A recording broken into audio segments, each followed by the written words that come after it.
Hi, my name is Ren. Back in my old world, people knew me as the lazy man.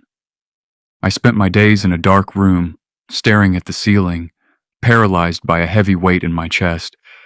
You see, I wasn't always like that.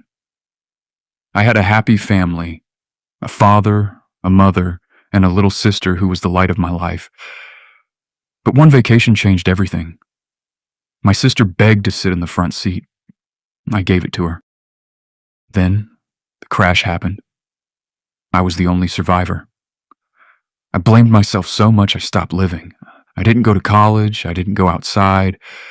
The only reason I was out that day was because a friend begged me to meet him. I stepped into the street, saw a flash of headlights, and then darkness. I woke up to the sound of rushing water. The air didn't smell like smog, it smelled like fresh pine and ancient earth. I crawled to the edge of a river and gasped. My reflection was young, vibrant, and, dare I say, handsome. I looked like a character from a Renaissance painting, wearing strange linen clothes and leather from the 1500s. I thought, okay, Ren, this is a dream. A very high-quality hallucination. I pinched myself. It hurt like hell. But being the lazy man I am, I didn't panic. I just laid back down in the grass. If I was dreaming, I might as well finish my nap. The world could wait. The world wouldn't let me sleep.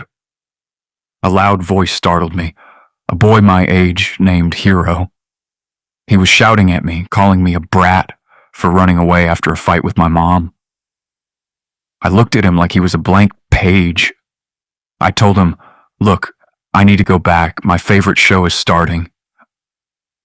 He stared at me like I'd lost my mind. Then he said it, "Mas, your sister has been crying since morning." That word, sister, hit me like a lightning bolt. Memories of the car crash, the front seat, and the silence flooded back. Hero saw me get tense and figured I was finally coming to my senses. He led me through a jungle that looked like an old Roman countryside. There were no phones, no cars, just the sound of wind and the distant hum of a city that looked like it was built from stone and magic. We reached a wooden house with a large yard. My heart was thumping so hard I could hear it in my ears. I pushed the door open, and there she was. Hana, my mother in this world. She was scolding a little girl, trying to stop her from crying. When she saw me, she turned with an angry face, ready to yell. I didn't see her anger. I saw the mother I had lost. I saw the little girl, Yui, who looked exactly like my sister from the past. The pain of being alone for all those years exploded in a second. I didn't care if it looked weird.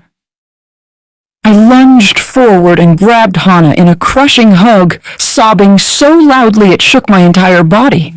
Hana froze. She thought I was apologizing for a morning fight. She didn't know I was apologizing for 10 years of being a ghost. She patted my head, telling me it was okay and to never run away again. Then Yui hugged my legs and whispered, "Happy birthday, brother." I wasn't just happy. I felt alive for the first time in 2 lifetimes. The party was small but warm. I found out it was my 19th birthday, but my father, Daiki, wasn't there. He is a master creator of magic weapons, away on a mission for the king. As the birthday candles flickered in the wooden room of our jungle home, the reality of my new life started to sink in. I looked at the empty chair at the head of the table, and a memory that wasn't mine, yet belonged to me, flashed through my mind. Now I understood. I understood why I'd been so angry that morning. My father, Daiki, isn't just a blacksmith. In this world, he is the king's primary architect of destruction. He designs the god weapons, the magic-infused blades and staves that allow King Kaito to hold the lines in the south and the east. Because the king is obsessed with revenge for his own father's death, the demand for weapons never ends. A few days ago, a royal magic letter had arrived. The king had given my father a secret, high-priority mission at the capital. It was a command that couldn't be ignored. Because of that mission, my father, the man who looks exactly like the dad I lost in the crash, couldn't come home for my 19th birthday. In my confusion and my lazy selfishness, I had snapped. I didn't care about the king's wars or the safety of the country. I just wanted my dad. I had shouted at Hana, blamed her for letting him go, and in a fit of rage, I had run away into the deep jungle. I had left my mother and my little sister, Yui, alone on a day that was supposed to be a celebration. Sitting there now, watching Hana smile through her exhaustion as she used her magic to keep the party going, I felt a familiar sting of regret. I had been given a second chance at a family, and I had started it by being a brat. I realized then that my father isn't just busy. He is a prisoner of his own talent, trapped in the service of a king who doesn't know the meaning of the word enough. I looked at the picture of my father on the wall, the same face, the same kind eyes, and I made a silent promise. I wouldn't run away again. If the king wouldn't send him home, I would eventually have to go and find him myself. After the cake, I went to help Hana in the kitchen. I reached for a cloth to dry the dishes, but Hana just laughed.